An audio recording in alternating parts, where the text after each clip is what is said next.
Okay, good morning, everyone, and welcome to the April 11th, 2024 edition of the Iowa 911 Communications Council. Kara, could we please get a roll call for quorum? Sure. Chris Jasper, Jasper's here. Jeff Miller, Here. Sharon Rogers here. We still do not have a peace officers person, right? Okay. Mike Bryant.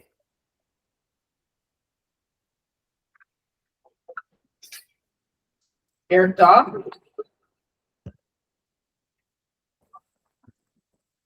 Tracy Bearden. Here.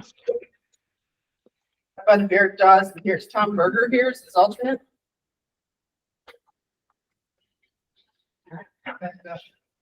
Richard Pierce. Here. Rob Denner. Adam Well. Here.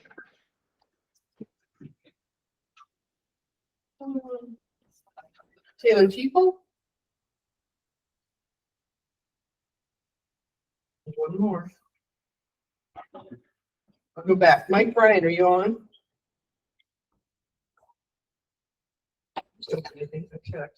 Eric Daw.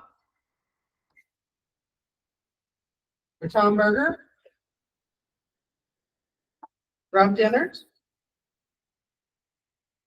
How about his alternate Paul Andor?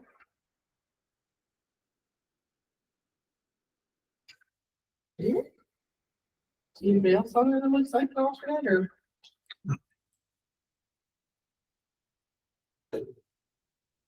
I mean, send Mike a message. Sometimes that's- yeah.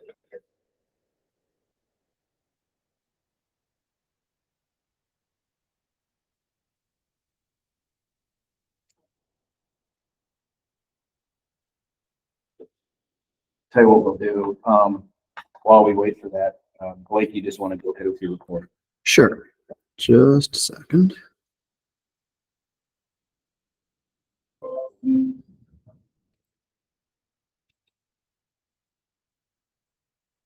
All right. Can somebody online let me know? Can you see my slides? Yeah, I can see you. Okay, Yep. perfect. Thank you. All right. Hopefully, let me be the first to wish everyone a happy National Public Safety Telecommunicator Week. It is actually next week, but since we're here, that I might as well go ahead and do that. Appreciate all of your efforts. If you don't, you should probably follow APCO, NINA, NASNA on social media. I know they will most likely have some good content that you can share out with your stakeholders as well. So give those platforms a follow and make sure to get the word out to everyone that it's Public Safety Telecommunicator Week next week. Wanted to update everyone on where we sit with legislation. And to a point, this is only as good as the moment it comes out of my mouth. Things are changing rapidly. The per diem for the session ends on next Tuesday, and they are very close to wrapping up. I don't know that it'll be on Tuesday, but they are close, and things are moving fast and changing quickly as well. So for the 911 Council purposes, there are two bills for the Boards and Commissions bill. Senate File 2385 passed the Senate yesterday. That current version that passed the Senate would eliminate the 911 Council. House File 2574 currently would leave the 911 Council in place. So obviously, at some point, the two chambers are going to have to agree. Either the House will have to amend their version and pass what the Senate passed, or if the House passes their own version, it'll have to go back to the Senate and there'll have to be a compromise made. I don't have any particular insight on what's going to happen there. Those bills have been introduced for a long time, since kind of the beginning of the session, and still that discussion going on. So not 100% sure what's going to happen there, but wanted to bring everyone up to date on, again, yesterday, the Senate passing their version, which would eliminate the 911 Council. Another one of great interest is one of the school safety bills, which has passed the House, House File 2652. That proposes to use $3 million of 911 surcharge funds for a program to implement weapons detection software at schools. That program currently would be housed with our department, Homeland Security Emergency Management. It would not be, a 911 specific program, but it would be, again, at the moment, managed by our department. So that has been passed by the House now for some time, probably over a month, and the Senate hasn't done too much with it. But I know that the House really wants that bill to pass. So I don't know what's going to happen with it. Again, the Senate hasn't moved it too much at this point, but in the final hours of the session, as compromises are made, if it does move, it will most likely move quickly. So just something to pay attention to. Finally, a bill that was signed just yesterday by the governor was a DPS bill increasing penalties for basically swatting calls. So most of those kind of standard or stereotypical false reports to public safety, certain ones that are associated with swatting were increased, I believe, to a felony. So just making sure everyone is aware of that. Any questions on legislation before I move on?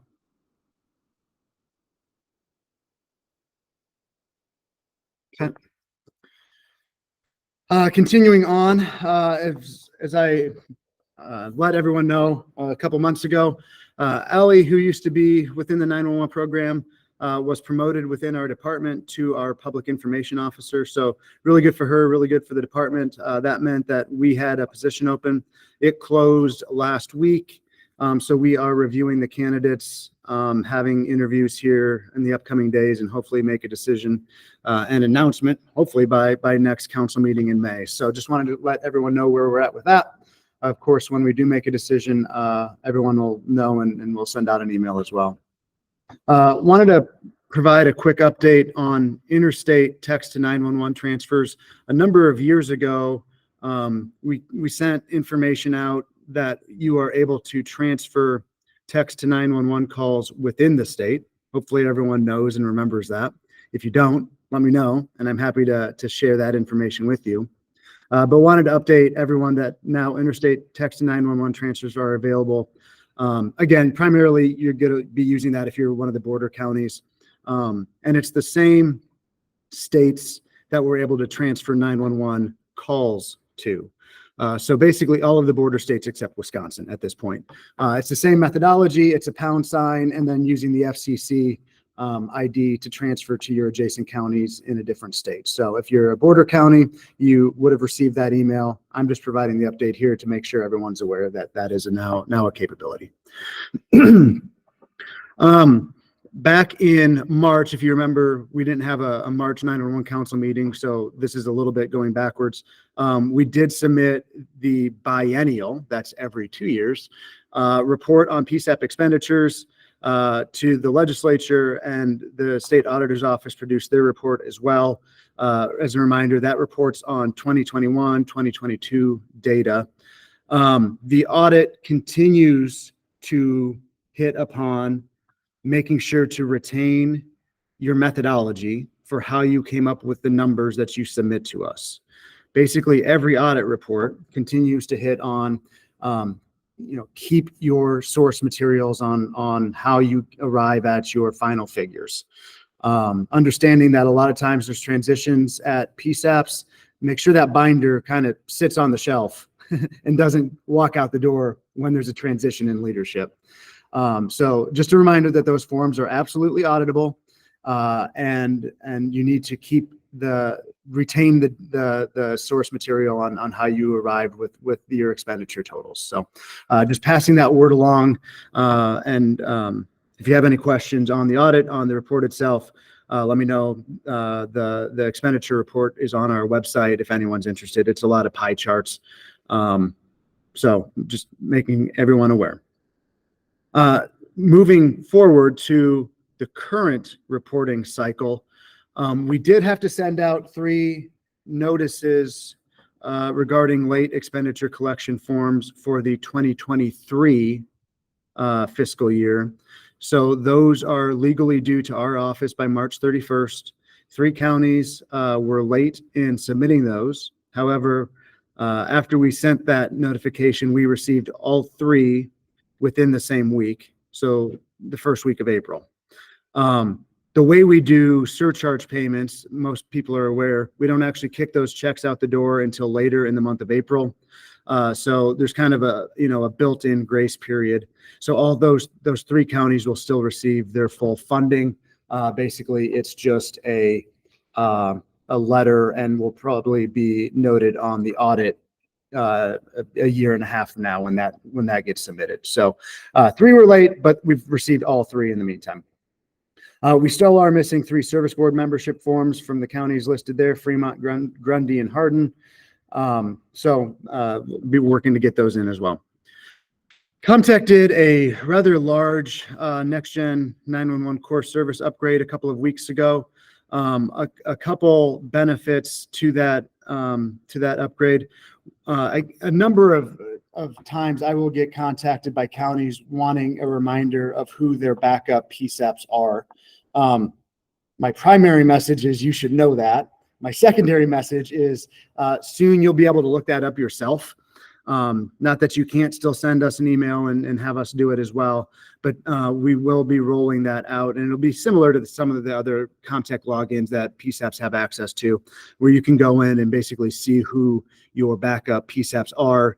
And then if you want to make those changes, you can see who they are and submit a change request to make those changes. A couple other benefits to that operating system upgrade that we'll be rolling out in the near future. Real-time text, it will be a future enhancement. So of course, right now we have text 911. Real-time text, you literally see the characters being typed in as the texter types them. The benefit there is if for whatever reason they can't finish the text or hit send, you can at least get part of that data stream. So that is a future upgrade. And then the other one, and this is really kind of geeky and more on things that I track and my peers track, it's true I3 call signaling. So the NENA I3 standard is what we've been building to for a number of years. And it kind of makes the alley, the location information part of the call itself and not really like a side process.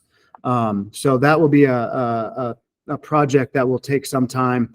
There's most likely some CPE provisioning that will have to happen as well. But all of that this upgrade kind of sets the stage for that future enhancement as well.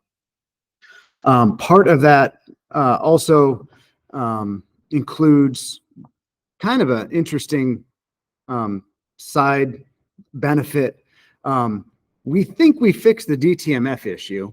If you remember, this impacts specifically the language line product, where when you typed in your code, it would fail and eventually you would get to a live attendant, but it caused delays in that process. So as part of that upgrade, we think we fixed the DTMF tone, so that should work again, where you can just type your code in once, and it should immediately be recognized using those touch tones. So we're trying to test that to confirm it, but that's the running theory, and we'll let everyone know, at least those that still use language line, that should now work much better.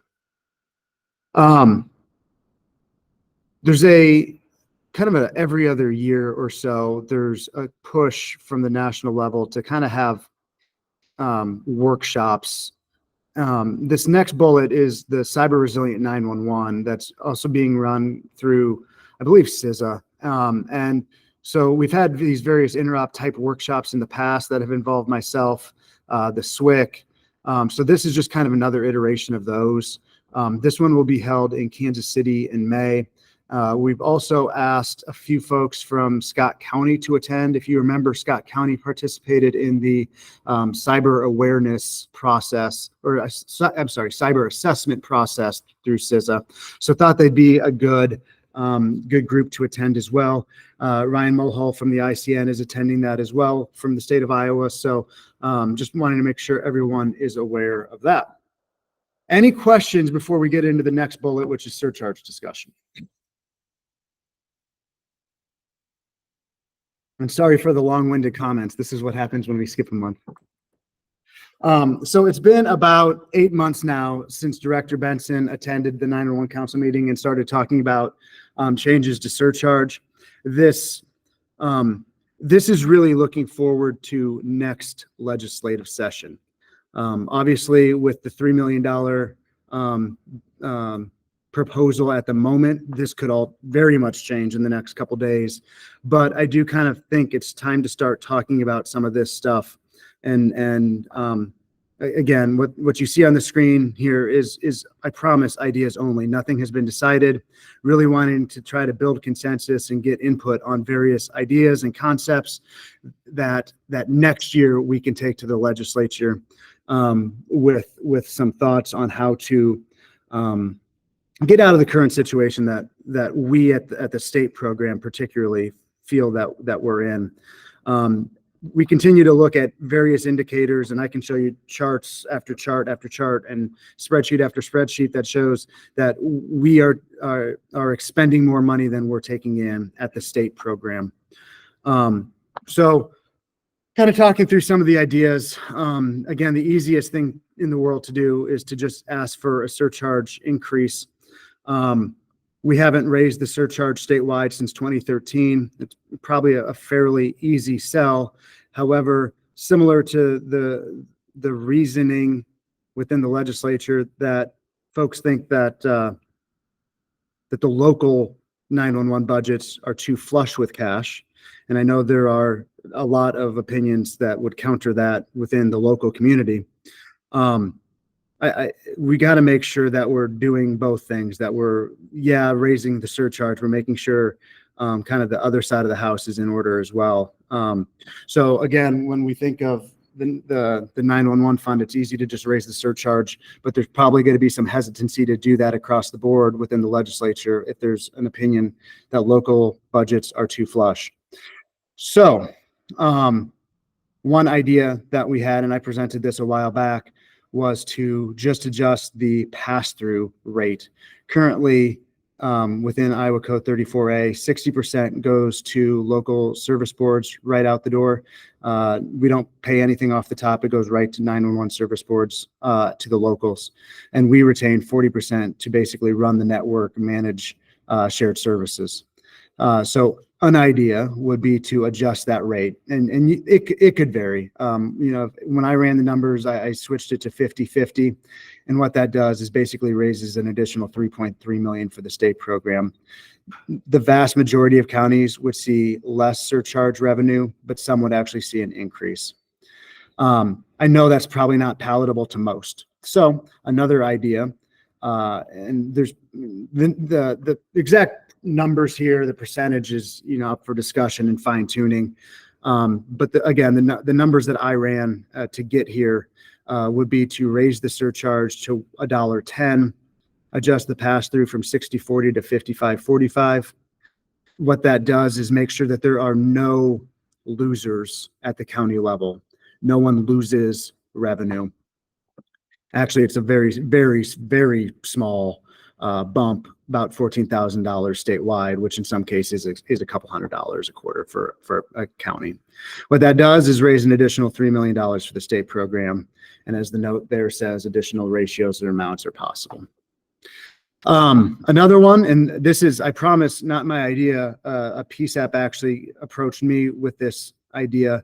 When we moved the wireline network onto the NextGen 911 network a number of years ago, it was under the promise that we would not touch the wireline surcharge. So I'm a little bit resistant to even bring this up just due to that promise. But when you start thinking about it, it probably does bear additional consideration.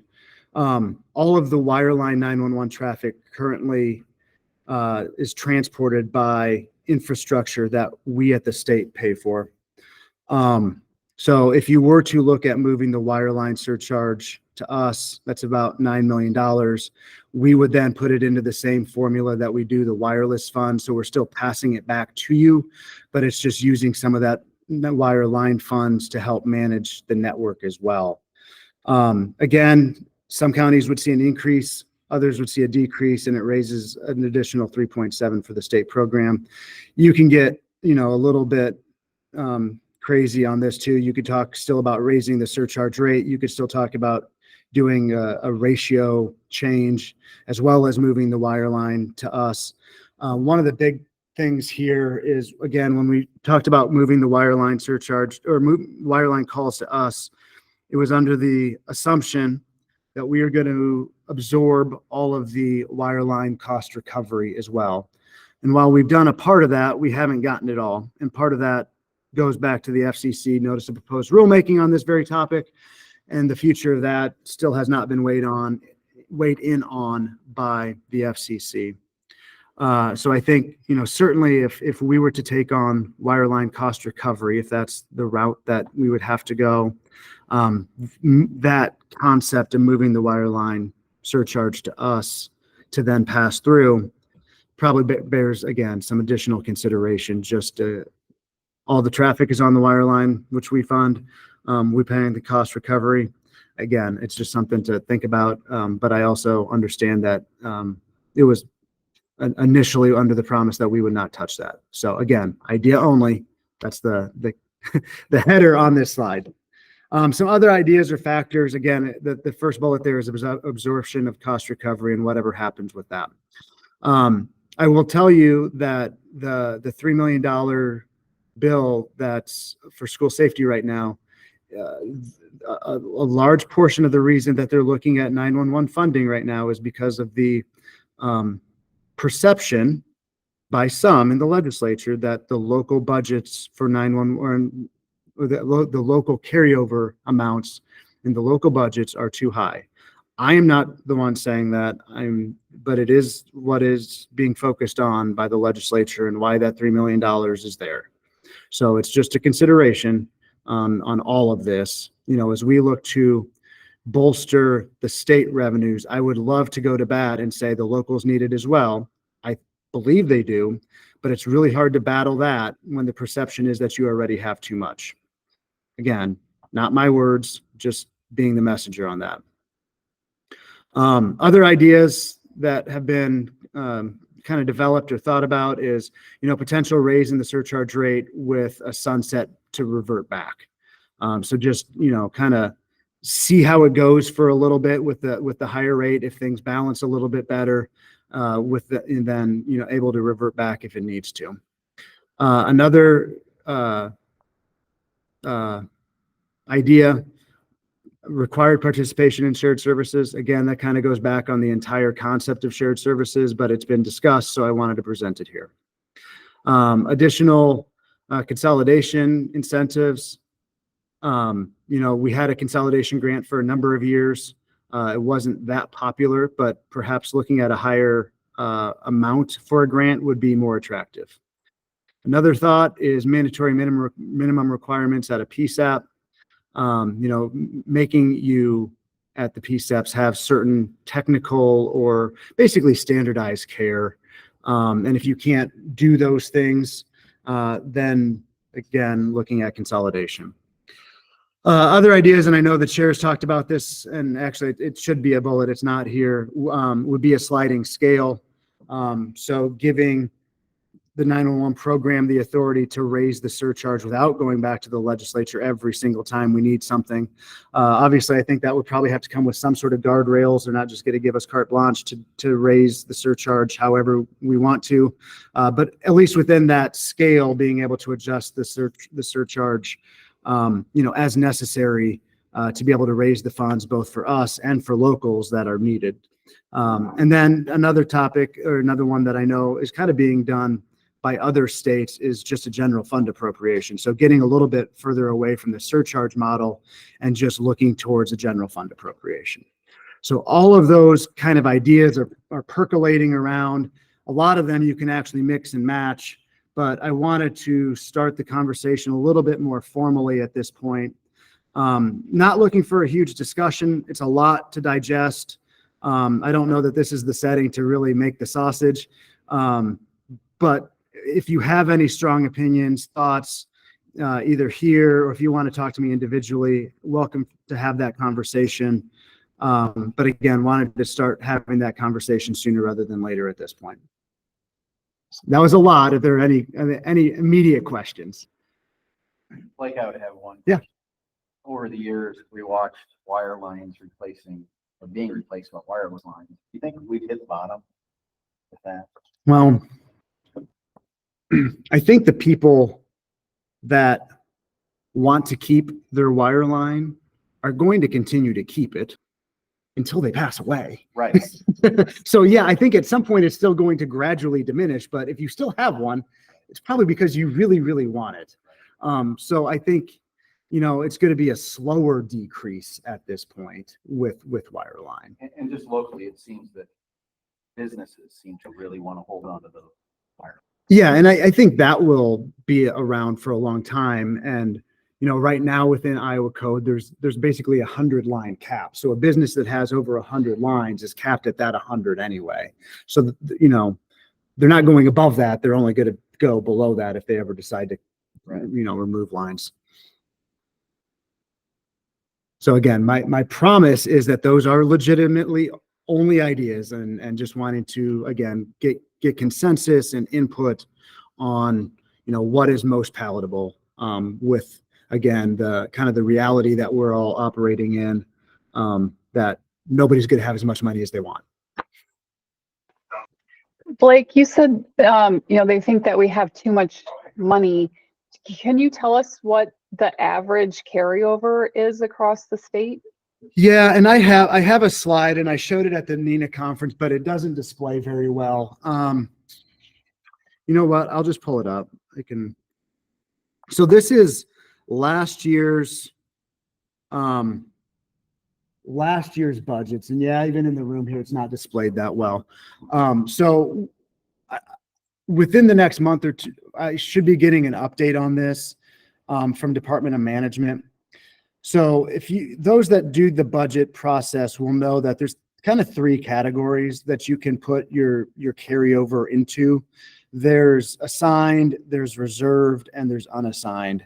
I know the folks at the legislature are looking at all three of those combined. So even if you have something under contract, they're counting that as your carryover surplus. I do think there's a better way of analyzing that, and that's really to just look at the unassigned balances. When you put something in the unassigned category, the message there is you don't know what you're going to spend it on. And to me, that's more of what should be getting focused on. So I want to say, if you look at all three of those categories, the total carryover for counties is like $58 million. When you just look at unassigned, it's much lower. I should have had this a little bit more ready to go. I think it's in the 14 to $16 million range. So when you divide that by 99, it's much more, in my mind, reasonable based on the fact that communications equipment is very expensive. So I can only influence so much. And again, that would be the way I would prefer to focus on this, is by just looking at the unassigned balances. So I know early in the session, the APCO NENA folks were interested in this topic as well. So we were able to get them that data to be able to use. And I'll be getting it refreshed here in the next couple of weeks with more current data. But what you see is what is reported from budgets. Not making it up. This is all reported to Department of Management. Blake, can I chime in for just a second? Absolutely. So I guess at our lobby day for APCO and NENA, we did have some conversations with legislators and handed out a flyer about, what it costs to replace a CAD, what a radio project costs. And I think some of them were kind of surprised by those costs. And in conversations that we had with a couple of them, explaining to them that these counties are keeping most of them are keeping some of this money for projects. I don't think that they understand that. So I guess I would just ask, if you're a county with a large sum of money sitting there, reach out to your legislators and explain to them why you're holding on to it. Would be very beneficial.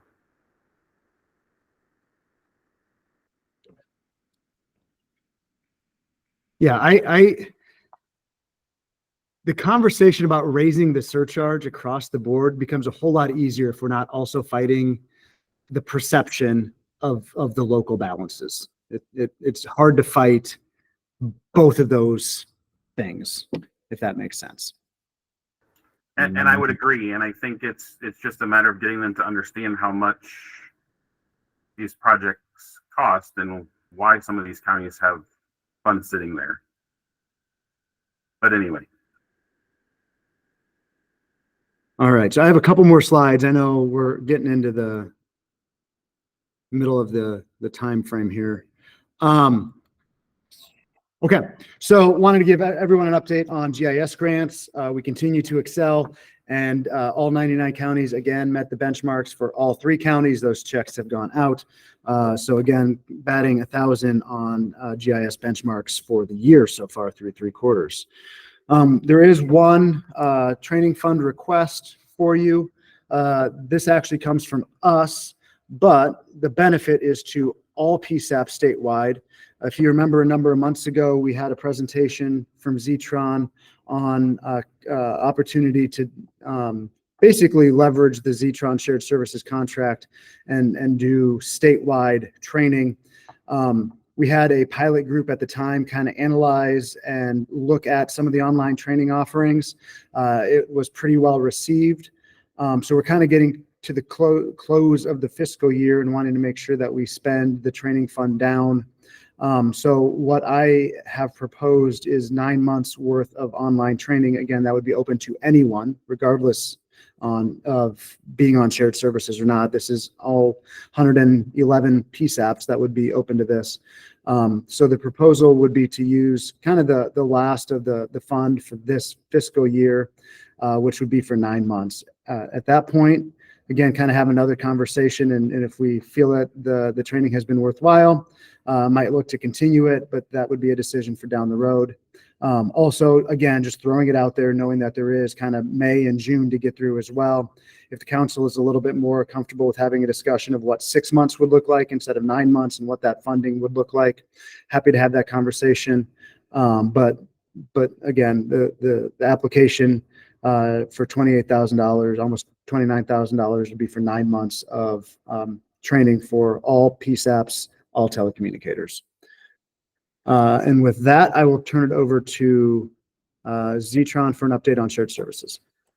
Good morning. Can you hear me? Yep. Yeah, so my program updates, I was going to say nothing to note, but I do have 2 things leveraging off of what Blake just said. With the text to 911 transfers, we're starting an initiative for the shared services PSAPs to get transfer codes set up the same as to the neighboring PSAP, similar to the STAR codes, to make that a more automated procedure for you. And also, if there's any PSAPs who want to look into the DTMF change in their language line, they can just reach out to me and we'll work with them on that. Next slide.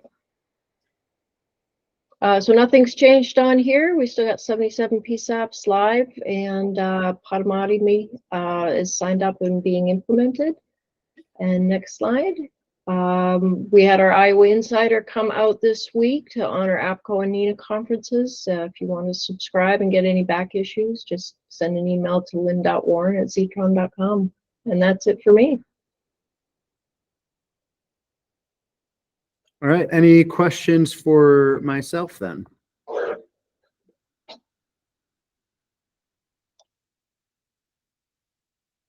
right, Mr. Chair.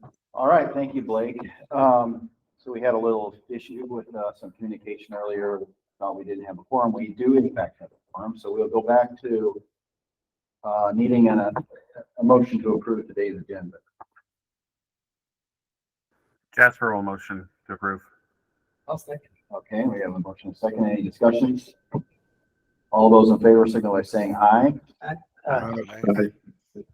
Again, same sign. And like as well, I need a motion to approve the February 8th, 2024 minutes. Jasper will motion. Here's a second. Right? Any discussion? All those in favor signal by saying aye. Aye. Again, same sign. Okay. So back to training fund requests. Blake mentioned that the 26,500 for online training for all Iowa PSAPs. Anybody wish to speak on that any further? Have any questions for Blake about that?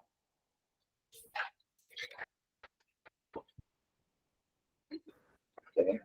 I will just add that I was part of the pilot of folks who kind of tested this out, and it's a fantastic tool, and I think it will be great for all of the dispatch centers in Iowa.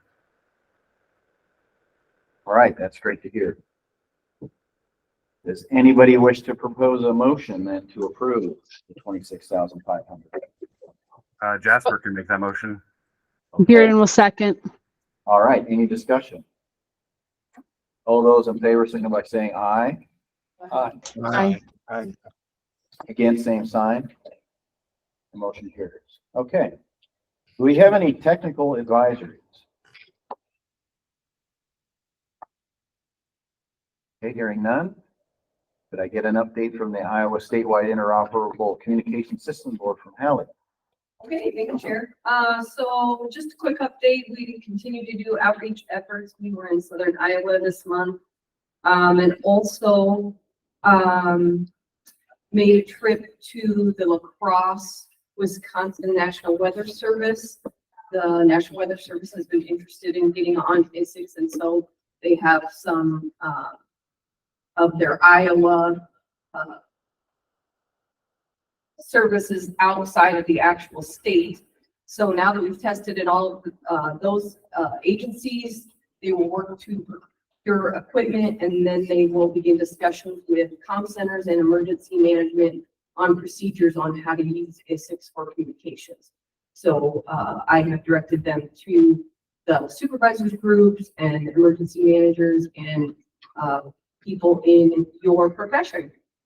The REM CDP grant is continuing with good progress, and outreach, planning, and procurement, and I will keep you updated as that develops. Just a reminder that we'll discuss this in the next meeting, but there are 2 standards out for public comment. Those are open till the 14th of this month. That is the training standard 2.11, and then travel and transport standard 1.5.1. So if you haven't yet taken a look at those, if you have anything to add, please let us know so we can update those before we make changes. There are some substantial changes that the committee's made. We are in the process of planning a communications exercise for Story County. That'll be June 18th through the 20th. The 18th is planning day, and then the 19th and 20th are 2 separate exercise days where participants can get their position task books signed off on. So each day would be where you could get your book completed. You would only have to attend 1 day if you were working on 1 book. There is already a robust list of interested people, so sign up right away if you're interested. Also, the Central States Comex in Joplin is happening in the fall. I'll be attending that, and I can get you information if you're unable to attend in the Story County and you are working on a task book. That's a good opportunity. Also, Wisconsin is having a Comex in the fall, and they've invited Iowa individuals, so that's another opportunity if anyone's interested. Blake mentioned the Cyber Resilient Symposium in May that I will be attending. A lot of information on cyber recently, so that's just a topic that is in the news, and I'll be keeping my ear to the ground on that. Finally, just again, thank you to all those in the 911 profession for your service and sacrifice. I have nothing else unless there's any questions for me today. All right, thank you. Okay, could we get an update from U.S. Department of Homeland Security, Cybersecurity, and Infrastructure Security Agency, Chris Meyer? Yes, thank you, Mr. Chair, and good morning, Council. As Blake mentioned before, as part of Emergency Communications Month, next week is officially National Public Safety Telecommunicators Week. That is officially designated as the second full week of April, which is why it seems like it's coming up later this year. So again, want to thank all of the telecommunicators out there for the work that they do every day. The theme for this year with Emergency Communications Month is Resilient Together, and there's a special focus on highlighting the importance of secure emergency interoperable communications, along with protecting the systems that we rely on so heavily. As a part of the resilience theme as well, we're looking at PACE methodology, which is primary, alternative, contingency, and emergency. All those resources are available on the CISA website if you search for Emergency Communications Month. As we start diving into communications and associated concerns for security, I do want to bring forth some highlights from the International Wireless Communications Expo that was held last month in Orlando. We had several things pop up from that meeting, and on the next slide, there's a bunch of statistics here for you. If you've ever wondered why ransomware is attacking public safety agencies, it's because there has been established business models now. By the time we hit 2031, it's estimated that the cost of ransomware is expected to exceed $265 billion per year. So if you think about how that revenue generation is done through nefarious activity like that, that is one of the reasons why it continues on. Is there is a revenue stream there. There were 277 incidents over the last 2 years that hit public safety agencies, 41 states, and the District of Columbia. So if you think of the range of the attacks on public safety, they are expansive. One other thing that has popped up within the last couple of years is that public safety tends to have their computers on 24/7, which makes them an ideal crypto mining target, which is where nefarious actors try to use your equipment to mine for things like Bitcoin and all other types of cryptocurrencies. The people component still comes into play as well. Phishing accounts for about 90% of all breaches out there. And for those that do get breached and then end up looking to pay the ransom, only 8% receive all their data back. There's no guarantee that that data is the way it was before the attack on top of that. So for those that are in government agencies, 79% of nation state attackers will be targeting you. That is because they view you as right targets. And cybercrime that's been directed at law enforcement has increased by nearly 30% over the last couple of years, which is a stark increase. Public safety needs to be on the lookout for these types of attacks. On the next slide, a couple of key points popped up as well, is that not every attack can be prevented. An ounce of prevention is often worth a pound of cure, but at some point, some way, someone may find a way to exercise an attack and execute one on your agency. For those that had a developed and exercised incident response plan, those agencies saved nearly $1.5 million per breach. So if you start thinking about your annual budgets, that's a big chunk of money. So when it comes to incident response plans, a couple of key points were also conveyed is to keep them simple and to keep them relevant to your current operation. Every time you buy something new, make sure that plan is updated. Play out the scenarios. If this, then what? And sometimes those can help you really play out how something may need to be addressed, how it may need to be mitigated, or how it may need to be replaced in the event of an attack. And one of the big things is to keep leadership involved and prepared. And for those of us that are in government, this often not only means leadership within your agency, but also departmental legal counsel. They will help you and guide you through any type of emergency processes you may need to do if you have to replace equipment on short notice. Again, the theme is prepare for the when and not the if. That is from some experts that were at IWCE last month. A couple of things of note for the region as well. You heard Blake and Haley talk about the CR911 Symposium. There is also a national meeting of alerting officials coming up on April 30th to May 1st. That is also in Kansas City. There are 2 regional ComExes. One is in Kansas, that is in Wichita on June 11th, or at least that's when it begins. And then the big Central States one in the Quapaw, Joplin area from September 10th to 13th. Kansas is also having a couple of meetings within the state for their state level interoperability council and also their 911 coordinating council. And then of course, we'll be reaching out to the states for interoperability partners updates. Those projects will likely start somewhere around the July 2024 timeframe. That is all I have for the group today, Mr. Chair. I can go ahead and take any questions. Okay, thank you, Chris. I don't believe I have any committee reports today, although I'll have something, one of them here in just a little bit. Legislative issues, do we have any others that we need to talk about or discuss anything further than what has already been discussed? I would just say, I'd like to echo what Blake said about if you're one of those PSAPs that's holding on to some cash, I think it's a great idea to let your legislator know why that is and make them understand that projects are very expensive and we are not just holding money because we like to sit on a pile of money. I doubt that they're going to ask you about it, so you might have to tell them.